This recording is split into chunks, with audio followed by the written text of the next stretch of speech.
Análise com ela, Thaís Herédia. Thaís, boa tarde.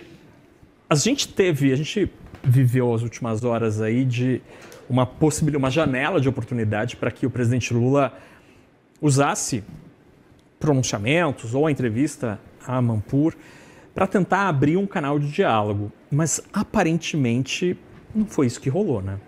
Não foi, né, Naka? Boa tarde para você, boa tarde a todos. Olha, o presidente Lula está fazendo uma escolha política, ele tem todo o direito de fazer isso, né? As pesquisas de opinião que a gente deu aqui, da Atlas Intel, da Genial Quest, deram a ele, chancelaram a estratégia dele, pelo menos por hora, e ele está fazendo uso desse momento político. Você falou em oportunidade de abertura de diálogo. A oportunidade escolhida pelo governo não é essa. É de aproveitamento político do momento que se apresentou para ele. E legítimo da política fazer isso, né? Agora, do ponto de vista objetivo, vai ficando distante uma saída estratégica. Porque o presidente Lula, por exemplo, podia ter combinado uma operação de good cop, bad cop, né? Bom mocinho, mau mocinho.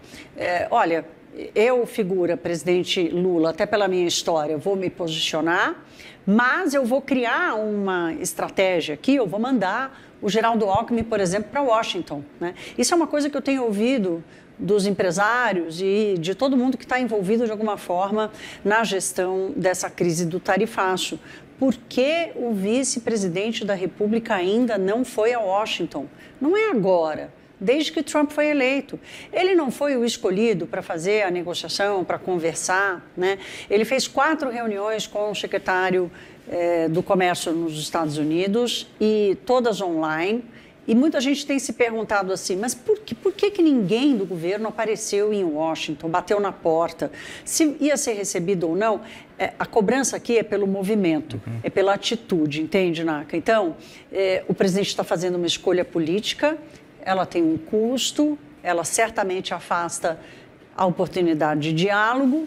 Agora, a não ser que esteja acontecendo uma coisa que a gente não sabe, por exemplo, nesse preparo aí de uma conversa direta com Washington, mas por tudo que a gente tem ouvido, eu vi a entrevista do Thiago Aragão mais cedo aqui com vocês, no Money, e essa preocupação dele das portas irem se fechando.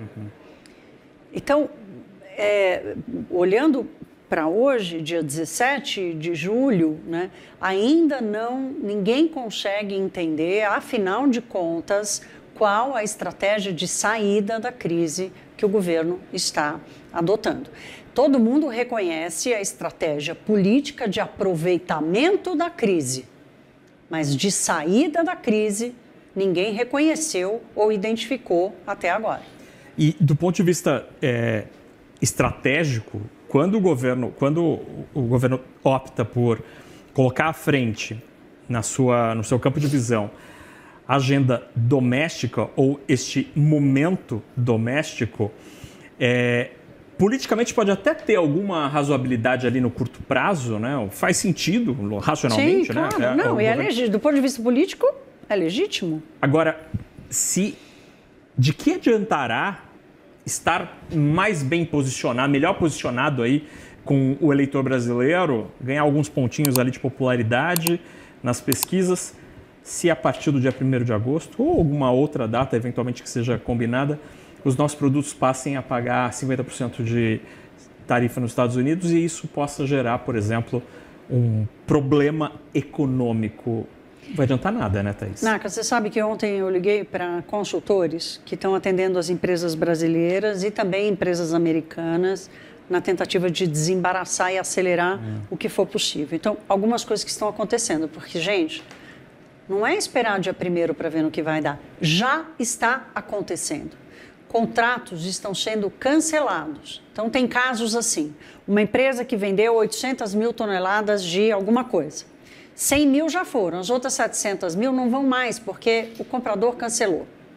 Empresas que o barco já chegou nos Estados Unidos, mas por causa da fila da aduana americana, não conseguiu entrar ainda, do ponto de vista legal, nos Estados Unidos. Então, tem lá uma operação que é uma zona de livre comércio, mas tem uma fila gigantesca, que é uma operação em que os Estados Unidos reconhecem a entrada, a tarifa passa a ser no dia da entrada do navio, mesmo que o desembaraço aduaneiro ainda não esteja acontecendo. Então, muita gente que já está com o barco lá tentando fazer isso. Tem um custo essa operação. Outros que estão com a barca, com a carga já embarcada e já no caminho, e contratos estão sendo cancelados com a carga já a caminho. O que é mais grave do que isso?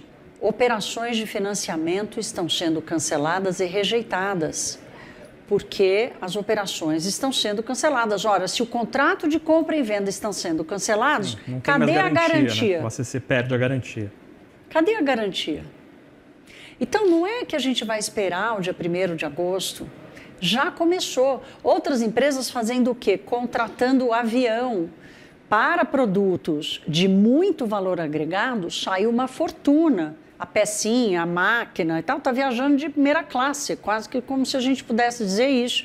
Mas, assim, vai sair menos caro, não vou nem dizer mais barato, vai sair menos caro mandar de avião e descer lá já, do que acabar não mandando. Então, as coisas já estão acontecendo, Naka. E é isso que impressiona e preocupa, porque é por isso que há uma pressão, por exemplo, por esses 90 dias. 90 dias vão resolver? Não, não vão. O ideal seria que fosse resolvido antes disso. Entre o ideal e o ótimo, as empresas vão quebrar. Muitas empresas vão quebrar, pequenininhas. As grandes não quebram, porque elas têm margem de manobra e conseguem se virar, inclusive na articulação, né? Mas eu acho que é esse ponto que está fugindo, pelo menos eu vou repetir, porque assim, eu não estou dizendo que o governo não está fazendo, eu estou dizendo que ninguém conseguiu identificar até agora, nem os empresários, nem os consultores, nem a gente, que estamos todo dia falando com todos os envolvidos, ninguém conseguiu identificar até agora qual é a estratégia que está sendo jogada. Parece uma certa letargia, assim, o governo acertou e fez de uma maneira bastante racional, né, ao chamar todos os interessados, conversar com todos eles, abrir ali o diálogo franco com todos, e pareceu, assim, chamar os amigos ali, vou organizar aqui o tabuleiro para a gente jogar. Então, colocou as peças ali direitinho, explicou as regras e tal. Mas vamos começar a jogar. E agora? Né? E agora? Né? E a ação? Não há essa ação. E esta possibilidade, por exemplo, me parece, até do ponto de vista comunicacional, político, se a Alckmin subisse no avião aqui em Brasília, chegasse em Washington, batesse na porta de Trump, de Lutnick, enfim, e não fosse exibido, seria até um argumento do Brasil para dizer... Olha, nós viemos, nós estamos aqui para negociar, num movimento que vai salvar, inclusive, as empresas americanas, vai salvar o consumidor americano, que é um argumento que, inclusive, eles têm usado. Sim. Olha, quem vai sofrer é o consumidor americano e tal. Mas tem uma trava política impedindo esse movimento. E, Thaís, o que você achou do posicionamento ou da reação da iniciativa do ex-presidente Jair Bolsonaro, que levantou a mão e falou assim, eu vou lá negociar? Olha, o ex-presidente Jair Bolsonaro é réu em ações por alguns crimes e está numa reta final do julgamento, pode ser preso, né? Então, assim, ele não tem nenhum cargo institucional, ele não tem nenhuma credencial para falar pelo Brasil, a não ser ter sido presidente do Brasil, né? Mas, do ponto de vista oficial, ele não tem prerrogativa para fazer isso. É mais uma bravata, talvez uma tentativa de se salvar politicamente, porque o bolsonarismo e os bolsonaristas estão sentindo o erro que cometeram ao comemorar essa maluquice de Donald Trump, a imposição dessas tarifas sob essa condição, sob essa carga política. Então, assim, ele é réu em processos, está respondendo por crimes contra o Estado brasileiro, pode ser preso a qualquer momento, ele não tem titularidade oficial atual para responder pelo Brasil. Ele teria que ser designado como, reconhecidamente, institucionalmente designado como um porta-voz do Estado brasileiro. Isso nunca vai acontecer. Ele é réu, ele está respondendo por processo criminal. Então, de novo, é uma resposta muito mais política, assim, que chega, né, a surpreender, porque é uma negação da realidade, é uma coisa que se sobrepõe aos fatos e à realidade política do Brasil. E Thaís, já que você está aqui, eu não posso perder essa oportunidade. Ontem a gente não conversou sobre o IOF. Eu queria te ouvir, depois dessas quase 24 horas da decisão do ministro Alexandre de Moraes, de voltar o IOF como queria mais ou menos o Ministério da Fazenda, né? Eles já estavam contando com esta configuração. E o impacto disso? Como que é o dia, como está sendo o dia seguinte no mundo econômico, com esse sabor salgado, amargo do imposto subindo, da imprevisibilidade, da dúvida sobre até onde vai o imposto que é regulatório, daquele que é arrecadatório, enfim, em que pé está essa confusão? De novo, vou citar uma entrevista que vocês acabaram de fazer aqui no Money, acho que foi até com o Vitor Irajá, com o Pablo Cesário, que é o presidente da Brasca, da Associação Brasileira de Empresas de Capital Aberto, né? E foi engraçado porque ele disse uma coisa que eu falei ontem no WW, né? As pessoas não fazem a menor ideia do que fazer, por exemplo, sobre a decisão do ministro Alexandre de Moraes de que a medida é retroativa, de que as pessoas vão, os contribuintes, veja, o IOF é um imposto pago pelos contribuintes, não é pelas instituições financeiras, elas são apenas uma operação, uma operadora do pagamento desse DARF, né? Que é aquele boletim da Receita. Ninguém sabe exatamente como fazer. Acho que o ponto principal aqui é o ministro Alexandre de Moraes, ele legitimou o desvio de finalidade do IOF, ele deu ao governo uma ferramenta que possibilitou ao governo, num imposto regulatório, dobrar a tarifa do crédito para a pessoa jurídica. O governo dobrou a tarifa do imposto sobre operações financeiras do crédito da pessoa jurídica para as micro, pequenas e médias e grandes empresas.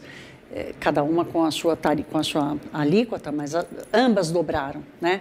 Tanto para MEI e simples quanto para grandes empresas. Então, isso é um aumento de custo gigantesco, vai ajudar o governo a fechar as contas esse ano, vai ajudar o governo a enfrentar o desafio fiscal do ano que vem, mas, como eu tenho dito, o IOF é um imposto ao alcance da mão.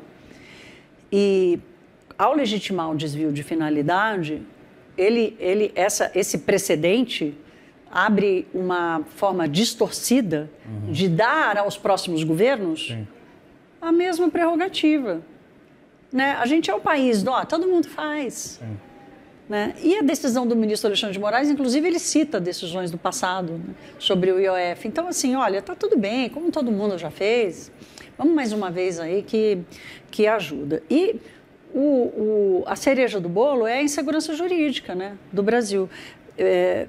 Eu conversei agora há pouco com a Ana Cláudia Utume, que ela é advogada tributarista, uma das mais reconhecidas no Brasil, porque a Receita Federal soltou uma nota que chamou a atenção, porque, numa primeira vista, a Receita diz assim, olha, não precisa pagar o IOF nesse tempo que a medida ficou suspensa, né? Mas, na interpretação da Ana Cláudia Utume, a Receita Federal está dispensando apenas as instituições financeiras e as entidades de previdência privada.